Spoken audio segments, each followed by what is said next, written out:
Here we are, friends, a few weeks into November, and many of you have already started your hiring process or are looking towards a January 1 launch of your hiring season.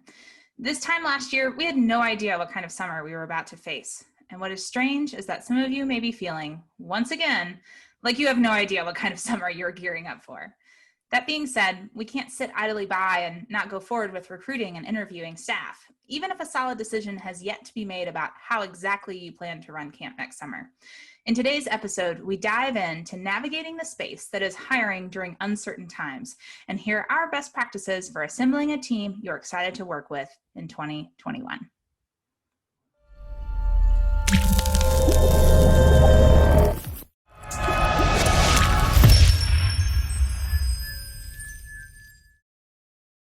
Welcome to Camp Code, a podcast brought to you by Go Camp Pro. We've created and are dedicated to this podcast because we believe that staff training is one of, if not the most important part of your job as a camp director. Staff training is what prepares your staff to care for their kids, to feel confident in their skills, and to do their jobs to the best of their ability and to learn along the way. A well thought out and intentional staff training will help you in more ways than you can imagine. And we need to help each other bring our very best. So let's start our podcast today by sharing with you who we are. Ruby. My name is Ruby Compton. I am the Chief Exploration Officer for Ruby Outdoors, which is a company that I run doing consulting and training for camps and support for youth and outdoor programs all over the world. And I am coming in today from just south of Asheville, North Carolina, where we are finally feeling that fall weather. Thanks, Ruby. And Gabs. Well, my name is Gabrielle Rail, and I'm one of the camp directors of Camp Waro. And Camp Waro is an all-girls camp situated in the Laurentian Mountains, Quebec, where I'm recording from at the moment. And we have been feeling the fall weather for quite some time now.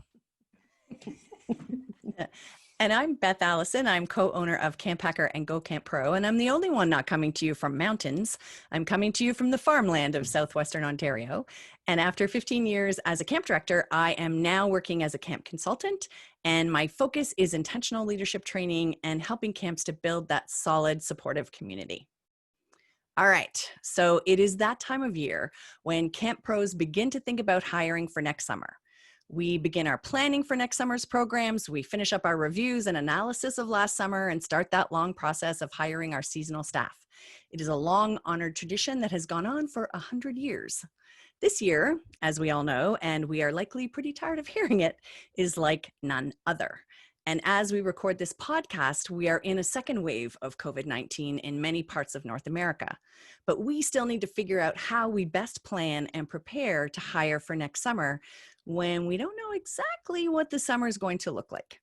So before we dive into that, can we start by sharing some thoughts on what some summer camp directors may have to consider before running programs in 2021? What kinds of things have they been dealing with? Ruby, can you start us off, please? I sure can. So two things that I have seen and lived and experienced. One is I've felt particularly challenged by the very rapidly changing news. It's like unbelievable how much has happened, you know, and not to get political, but like in January, the US impeached their president. And I say that sometimes to people and I'm like, oh my gosh, that was this year? What? You know, so there's just so much that has gone on that I know, and I've heard this from other folks, that it just feels like as soon as I make a plan, I'm going to wake up tomorrow and the world's going to be totally different and the rules are going to have changed again. And so how do I even make a plan in that situation? And, you know, for a long time, I heard as a millennial growing up that, you know, we were the generation that was comfortable with change.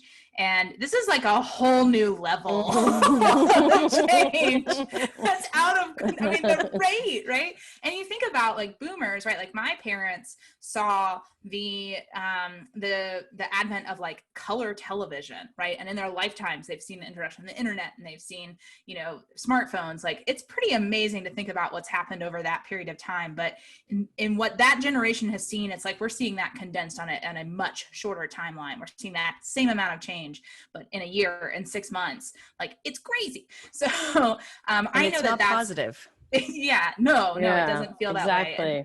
And I know we've talked about change a bunch on this podcast. And if you are feeling like it's hard to ever get your footing, like, you are not alone. and I know for me personally, it's made it really difficult to make plans for this off season and to think about the direction of my business and where things are going to go, because it just feels like the rules are constantly changing, and that is not a fun game to play. I also don't necessarily see that that's going to get better right away. So to a degree, it's accepting it and trying to let go of being frustrated and angry about it and saying, okay, this is where we're at. What can I do to be flexible and nimble in this time? The other thing that I've thought a bunch about this year, watching camps that ran this summer, and even just working in a part-time job, is that staffing during a pandemic has its own challenges.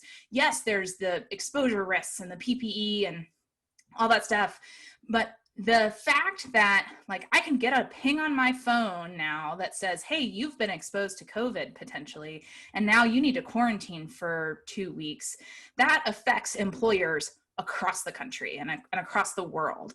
And so what do you do when an employee now calls out sick and you may not have them for 2, 3, 5 days, 14 days, a month if they are sick and have complications? And how do we staff? How do you have people on standby? How do you make that work? And I think it's going to require some creative solutions.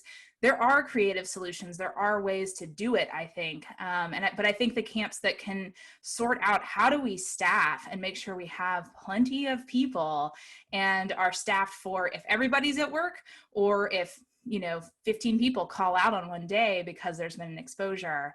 It is really tricky right now in a way that I don't think we've faced before. Very, very, I'm not even sure what the word is.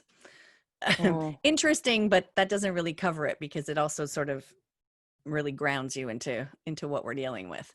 Thanks, Ruby. Gab, what else have you seen people are dealing with right now? I think it's as Ruby was talking about change, and even when camps are implementing positive change, it's difficult for staff members and campers to accept, but particularly staff members.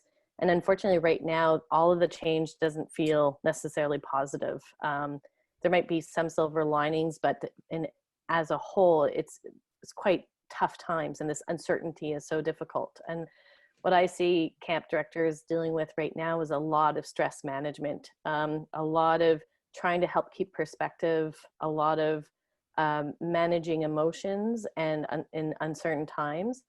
And I think also, in all honesty, budgets.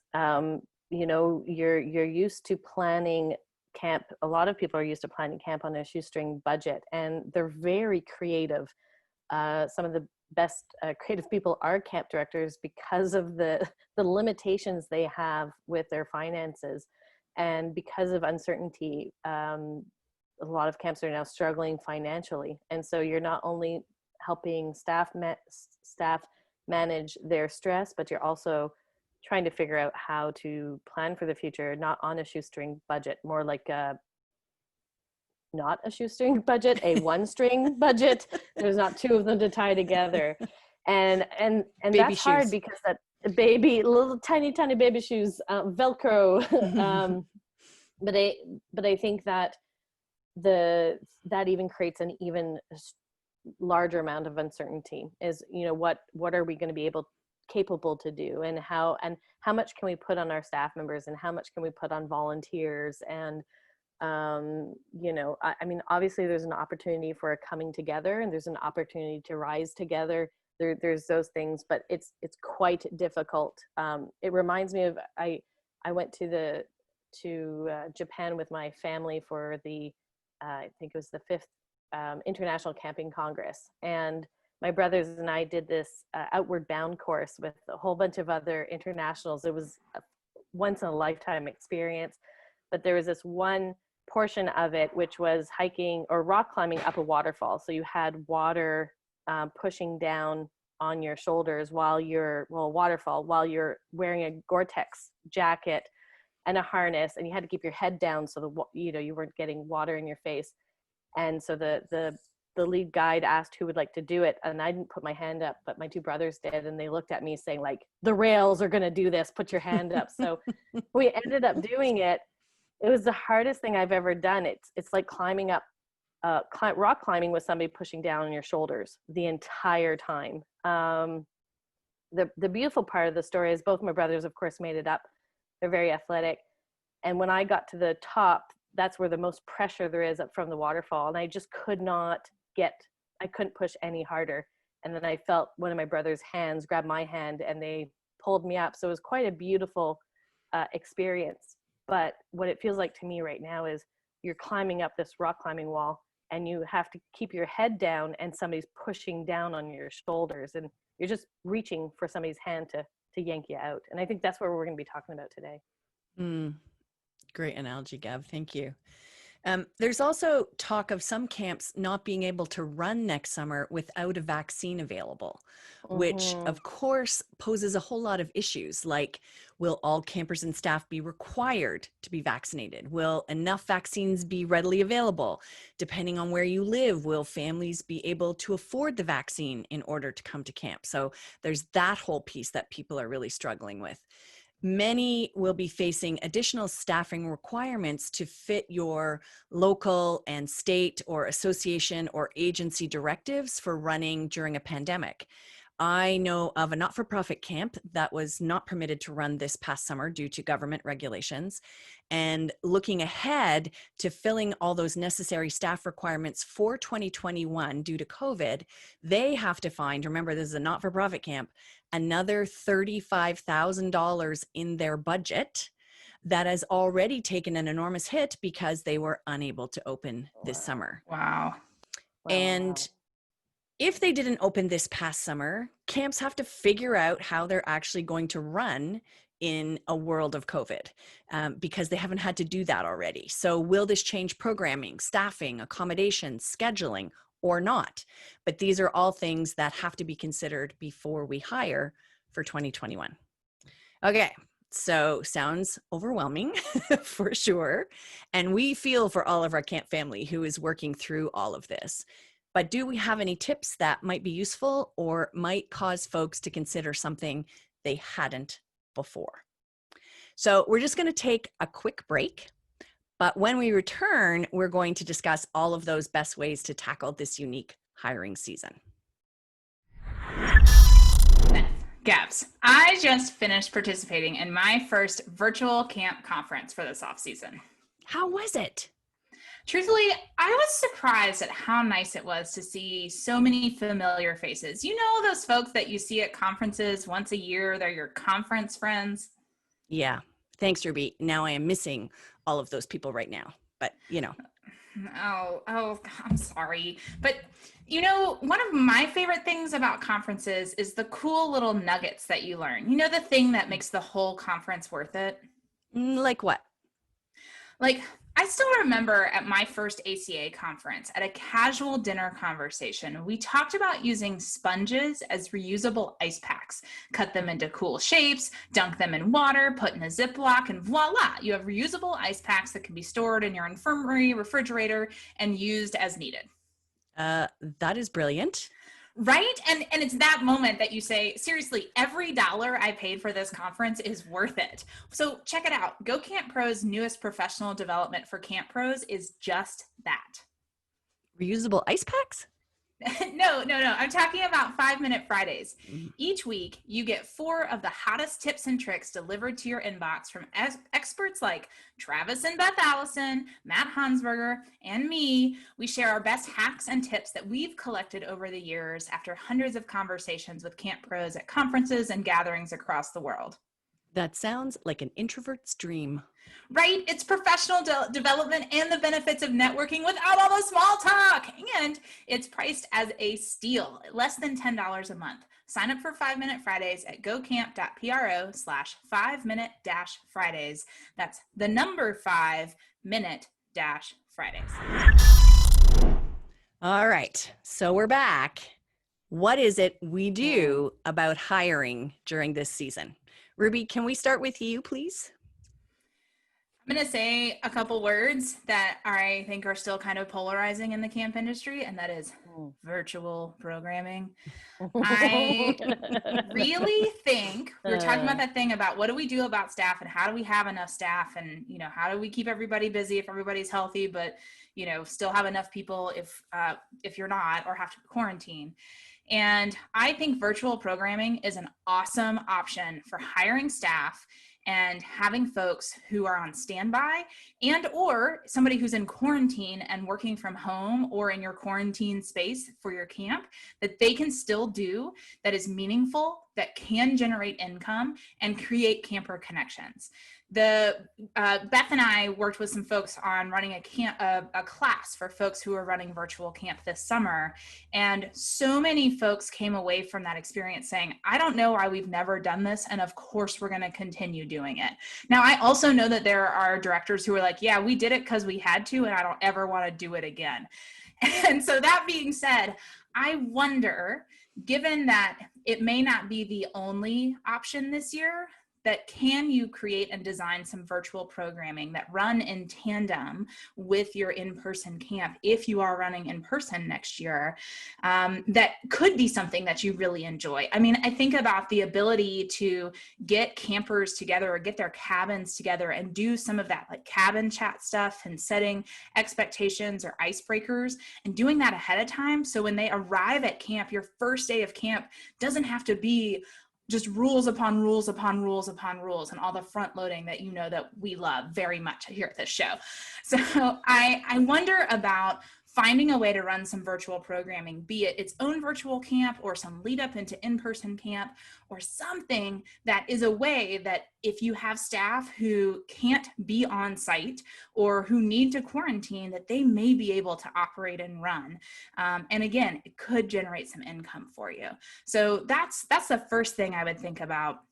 Another thing that I would really encourage folks to consider this year is to figure out, if you're going to run in person, figure out what your COVID protocols are going to be. And you may have started on that document this year and used it or not, but figure out what those are going to be and make that reviewing that part of your application, that folks need to see. If you're applying for this job, these are some of the agreements and the things you're agreeing to do. It's also going to put at the forefront some of the risks that folks may be exposing themselves to, but show them, this is the PPE that we're expecting. These are the processes that we're going to expect you to go through every single day. Make sure you have it clear also, what is your decision tree for making choices for the summer about whether camp's going to run or not? And what's your decision tree for if people get sent home or if people have to quarantine? Like, what happens if a family member of a camper that's at camp is test positive for COVID and they've, it's only been a week since drop off? Like, does everybody have to quarantine? So think through some of those scenarios and make that information available to your staff applicants so they can really have a chance to digest some of it, ask questions about it, and understand what they're getting into. And let's be real, if you write all of that out, you have a small percentage of staff who will read every little bit of it, but I would recommend making videos. You can even make social media posts out of it, make this marketing content to let folks know how seriously you're taking it. Wise words, always SMRT from you. All right, Gab, what have you got? I would look at how you can reduce your hours when it comes to hiring staff members. Camp directors have so much to get ready for, just as Ruby just mentioned, COVID protocols, maybe we want to run virtual camp, et cetera, et cetera. And staff hiring can take a lot of time. And I'm not saying that we should skimp on staff hiring processes, because obviously that's really, really important and leads into staff training. But is there a way that you can reduce the amount of effort that you're putting in? So for example, for camps that did not run last summer, reaching out to the people that had applied, that you had already hired, and maybe setting up just a mini 10-15 minute conversation instead of a full hour, just reducing those times. I know that for myself, what I'm doing is I'm asking our returning staff members to send me in a video, and they're to answer 3 questions, and they're categorized as love and success, life lessons, and keep and shift. And what those three categories mean is love and success is tell me why you would love to have X position and why you think you'd be successful at it. Life lessons have to do with choose one life lesson you hope campers will gain from camp and tell us how you would foster that learning. And keep and shift has to do with development is recognizing what works and is worth keeping and what doesn't need shifting. So what key elements would you keep and what would you shift in that X position? And so for me, what that does is it helps me see their thought process. And when I listen to those videos and I hear them, then I can just quickly respond to them and saying, you know, you have this position, you don't have this position. These are the reasons why, et cetera, instead of going through my lengthy interview process. So really look at how much time you're putting into staff hiring and see if there's, with technology, is there a way to reduce it. You can also host group Zoom chats where you can have discussion groups on what are certain life lessons at camp, how would people foster those, et cetera, and just have conversations going back and forth so then you can hear and interact with those staff members and start plugging them into positions. But the reality is that we have limited amount of hours and times, and we have probably, I would say, almost double the work that we usually have to do with fundraising, with COVID, with planning. Let's see where you can cut down on some of those pieces. Thanks, Gab. So try to work smarter, not longer. Hopefully, yes. Mm-hmm. Yeah. When there's so much on your plate already. Yeah. Thank you. I think my word is transparency. Be as honest and upfront with your people as you can be. If you're only listening to us, Ruby is like jumping up and down right now. Yes. But be as honest and upfront with your people as you can be. And no doubt you've been doing this since March when things all began to change here in North America. Make sure you are doing all you can to tell your story. So I've sort of come up with a list of a few things you should think about in that narrative. So number one, what do you need to consider before hiring? So be as specific as you can be. Are you having to consider the number of staff increasing, or creating a PPE budget, or reducing the number of campers to allow for social distancing? Do you have to figure out what programs can run? And if so, are there changes that need to be made?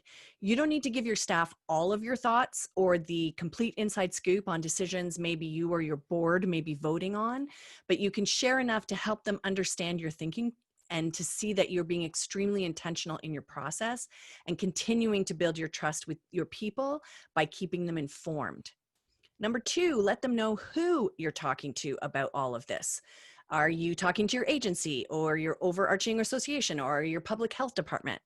Or maybe you're talking to other camps who ran this past summer. And if you haven't already, check out the COVID-19 Slack channel that was started by Go Camp Pro. It's open and available, I believe, until December 31st. So check it out as soon as you can. But it can not only give you great information that other camps have been sharing, but it can also connect you to people who may be in your same boat, running similar programs and may have those similar special situations that you have. Are you talking to other camps who didn't run this past summer? Have you hired a consultant? Are you attending webinars or virtual conferences? But let your staff in on how you're working through your decisions so they understand the why behind it. Will any of what you've learned or are you working through change your hiring dates? So if so, when do you plan to make decisions or expect applications due? Is that different from years before? Hold a town hall meeting or whatever you want to call it with interested applicants to let them know all that you can and give them that opportunity to ask questions and have you answer as truthfully and as compassionately as you can. It's a stressful time for them too, especially the ones who missed out last summer and can't wait to work at camp next summer. And we need to keep all that in the forefront of our minds. They're going to need some care and attention too at this time. And it's not just enough to send out an email once. I think you have to be in constant communication with them as you are with your families. And just assure them that you're doing all you can to make that wonderful camp experience they know it to be while working with all of these necessary new possible parameters. And lastly, I'd also take some time out now to decide who you're looking for. So Ruby had talked about that decision tree. So what qualifications, qualities, and quirkiness will work best for your organization, particularly in view of how the job may need to adapt for 2021? Who would be the ideal candidate? So I'm not asking for a specific person, but if you could build a staff member to work at camp in a post-2020 world, what would you want them to be like? Super flexible, adaptable, a problem solver.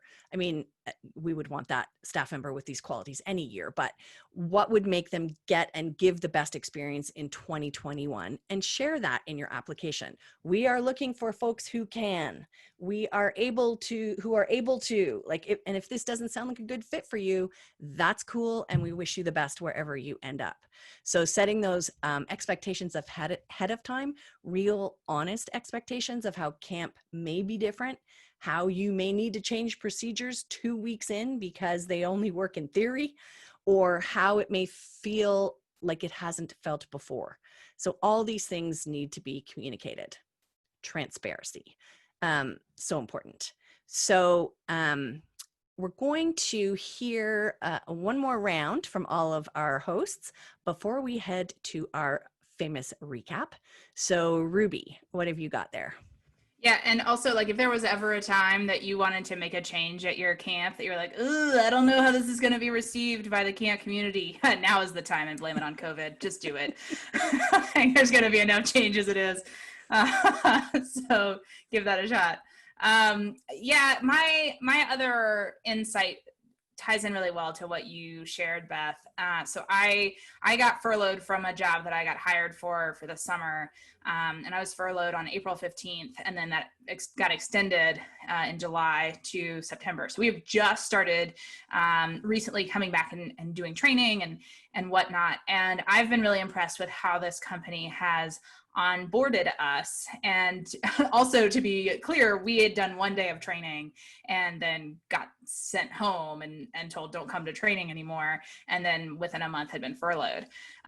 So I want you to think about, if you are bringing employees back, be that folks you had to let go last summer or tell they didn't have a job, or even year-round folks who you might finally have a budget once you have a clear understanding of, like, oh, we might actually run camp, or there might be some dollars, or we got a donation that's going to allow the staff person to come back, or some relief to come back. Think about repair and care. So recognize that there's probably some hurt that happened, even if it's the most understanding person that, understand that they may have had to go get a different job. They may have had to make some really big life changes. And so just being sensitive to that fact and coming to any conversation with them with, I think, how are you? And would love to talk to you about coming back in this position. Is that something you have capacity for? Having that conversation. So I think asking that, and allowing space for that relationship to heal, their relationship with the organization to heal. And whether you help with that or just offer space or time for folks to talk. But I think it's really important. And the way that I saw this company do this that I thought was really impressive is they told us when the next times were they were going to communicate with us. So, the furlough, our next date, we're expected to return you to work on this date. And then a week out from that, when they didn't bring us back, they sent out an email that said, hey, just so you know, we're extending your furlough. We'll give you more details next week. And on that date, they did. And then when they finally did say they were going to return us to work, we got an email a week out from that said, hey, we're going to start talking about a return to work plan, and we've got your managers back, and we're going to let you know more on that date. And they did. And actually that day, I got a phone call from not my direct supervisor, but kind of the regional manager. And he outlined, this is the plan for coming back. This is, what you need to know. Another thing that I really appreciated that he shared is this is a sensitive time, and there are folks whose jobs did not come back. And so we want to make sure that you're aware of that. Again, that transparency that Beth was talking about. But I'm so appreciative of all the time and effort and check-in, and it felt very personal. It wasn't a broad email to everyone saying, all right, yeah, come on back and we'll see you at training on Monday. Like some of that happened, but then there were these additional follow-ups. And again, as Gab said, like we have twice the work this year as directors and leaders. So can you recruit other folks to help you with this? What can you do as a group? Invite people to Zoom calls, which this company also did. But then are you able to make some personal reach outs? Even if that looks like sending a little Bonjour video message just to say, hey, I'm thinking about you, be in touch if you have questions. Whatnot. Allow for that flexibility too. I think being flexible is something that's going to be critical. And I'm not talking about touching your toes, but being flexible with folks' schedules. That's one of the things that I've seen with this company is like all of us had to go get other jobs. And so just halting that and coming back to work with them, I want to make it work, but also understanding that saying, hey, we need you at this training next week, that may not work for everybody. So we really want to make sure we repair and care as we are bringing folks back on board. And we want to offer that repair and care time for our, anybody even who's new to the organization, and recognizing that they're bringing their own hurt and their own challenges to the job. So just making sure we're taking that time to really care for our folks. Thanks, Ruby. I really believe is going to be the summer of extraordinary baggage. This year, for sure, for everyone. Mm-hmm. Yeah. Gab, what are your thoughts? Well, we ran a skeleton program this summer just with staff members, and I can say that yes, there was definitely baggage that we had inherited, and I think that sometimes we want to avoid that, but obviously walking towards it is the best way of dealing with it, and being transparent with your staff members and letting them know that there will be some tension and there will be some baggage. I think even our staff members are like, no, it's going to be fine. I'm going to be up at camp. And then that stuff sort of comes out. And it's because of anxiety and uncertainty and all of those things. And so when we're talking about bringing people in, I would have alumni on standby and reach out to our alumni. We have had so many alumni reach out to us and say, I want to help. And some of them, want to donate money, and some of them don't know what to do. But I would actually look at their profession and see if that's something that can contribute to the strengthening of our staff members' core. So for example, we ran a session on finances with our staff, and it was, I remember in the Zoom call, I remember our alumni asking how many of you know how taxes work, and there was one hand that went up, and this person went through finances in a very simple and easy way and talked about where your taxes go and why you need to put certain money aside, and it's not about restricting yourself, it's actually saving up for something else, et cetera, et cetera. But it was by far something that I could tell that our staff members didn't realize that was a worry. And because we had that session, and allowing your alumni to run these wellness sessions, and with the focus that we're investing in our staff members, investing to strengthen their core, because that core is going to need to be strong for that summer. And so that we're investing in them, I think that's wonderful. And it gives also your alumni an opportunity to meet these wonderful staff members, to see that camp is still in good hands, and it helps them invest in you and helps them invest in what we're doing. And that's something that doesn't cost anything. And you could do this once a month. This is, our investment in staff session. And you can have one of my favorite little tips that I saw from another group. If it's an hour-long session, say that there's a hangout time for 50 minutes before, so that people come in and trickle in and you can catch up and say hi. And it's so wonderful because you hear the giggles and the chit chat, and then we start, and then there's another 50 minutes at the end, but there you're already creating connections and bonds and hearing how people are doing. So have alumni on standby, have some of the alumni participate in these workshops, in these wellness workshops, but make it clear to your staff members that you're investing in them and you're investing in strengthening their core, and ask them what they would like to hear more about, basically. Thanks, Gab. And I think that's going to be so important after a summer where many camps weren't able to run. And it shows not only to your staff, but likely to their grown-ups in their lives, and to your alumni, the kind of care you have for your staff. And it's a place that word will get out that people want to work there. They want to apply to work at this camp because they care for their people, I think, for sure. I chatted on our last podcast about taking care of your staff, even and especially if you didn't run this summer. And I feel incredibly strongly about it. And I think that it's the one thing that many camps have put at the bottom of the list, simply because our lists have been so incredibly long for the last 7 months. So if you haven't been able to make them a priority, now is the time to start. So reach out, host an online get together, make some phone calls, send out some cards.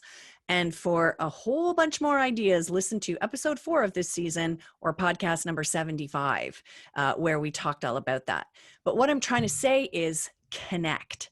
So I think that there are 3 C's for hiring this year. And I did this for Ruby because she loves alliteration, but you can use them every year, but especially this year. So connect, communicate, that's your transparency piece, and then commit. And I think in the commitment piece, I think it's really important to let them know, and we've talked about this a little bit already, what they might be getting into. What can you commit to them right now? And how will you commit to supporting them as you move through this process and into the summer? They'll need to know how you will take care of them if they work at your camp during a pandemic, or the hopefully tail end of one. How will you protect their health? What happens if they get sick? What policies and procedures can they expect to be in place to ensure camp is doing all it can to keep folks safe and healthy? What will you be able to offer in terms of supporting their mental health? We have talked about this several times this season already and today, but it's an incredibly stressful time for all of us, and working with additional pressures to keep kids safe. I mean, camp pros have always had to keep kids safe, but this is a whole new, like, Jumanji level of dealing with stuff. And worrying about their own health is additionally stressful. So what is it you're putting into place for your staff?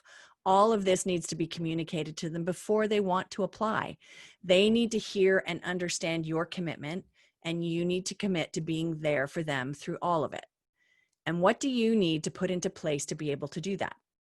Do you yourself need extra support? Do you need to change some procedures?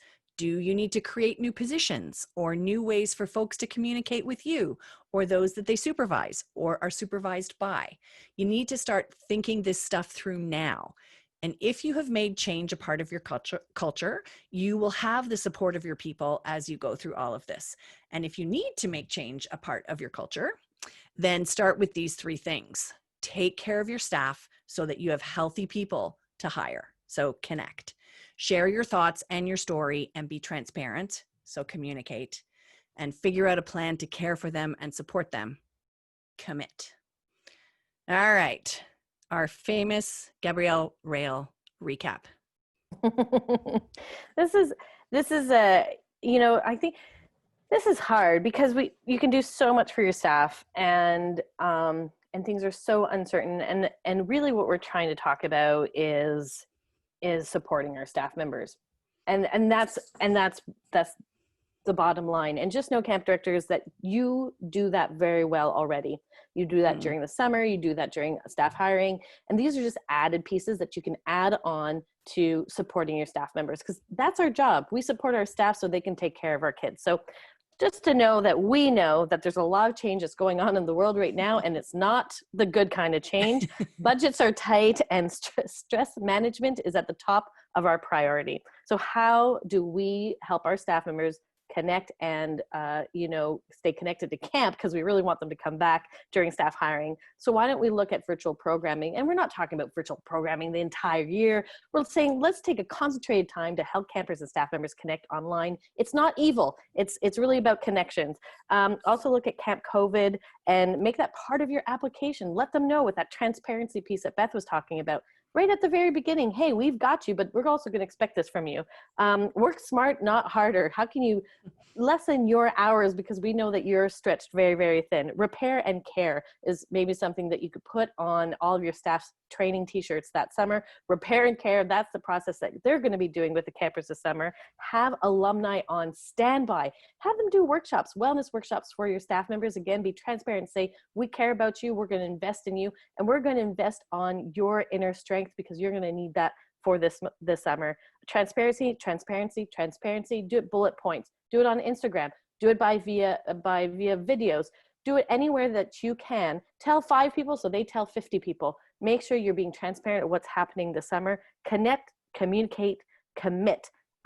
Those are acronyms I'm sure we're going to be talking about, or alliterations that we're going to be talking about later on.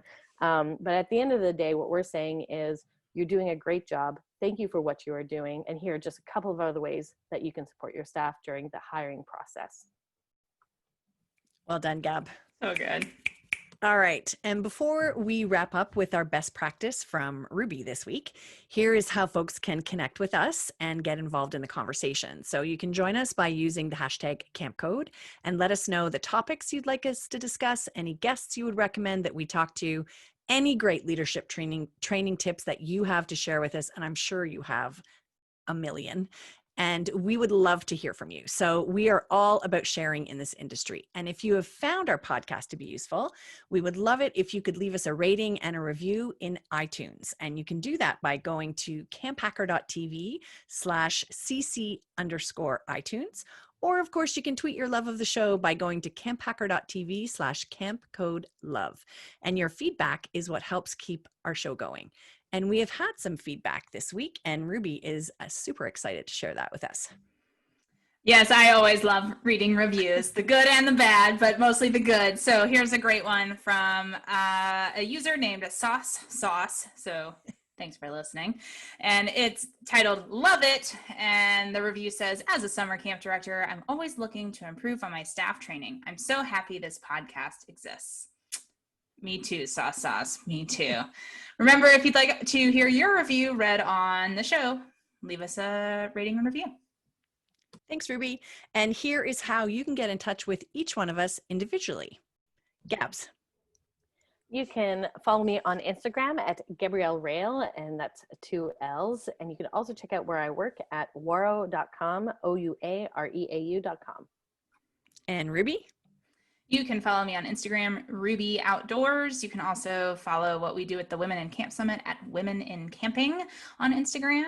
And you can email me, ruby@rubyoutdoors.com. But truthfully, you will get a much faster answer if you message me on Instagram at Ruby Outdoors. Same.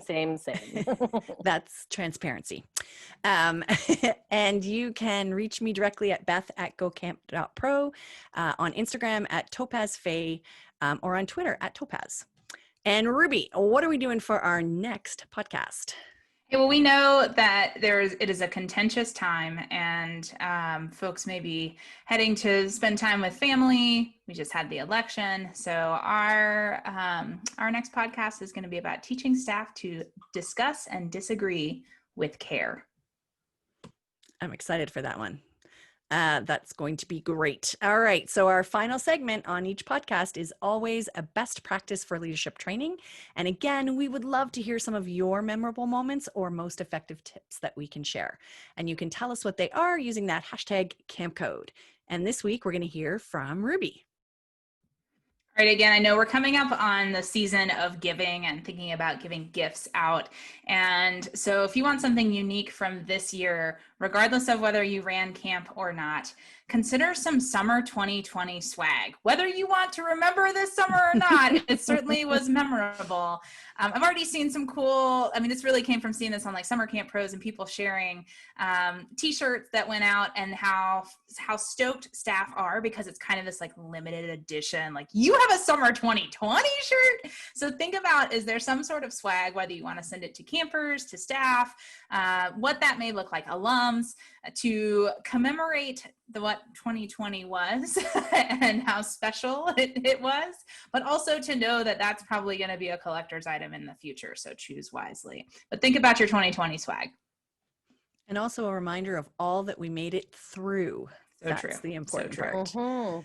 All right. Well, that wraps things up for today. But before we sign off, we want to send some big Camp Code love to our editor, Etienne, or Cobalt, as we know him in the camp world, who recently welcomed, with his amazing wife, Heather, a new baby boy to his already beautiful family.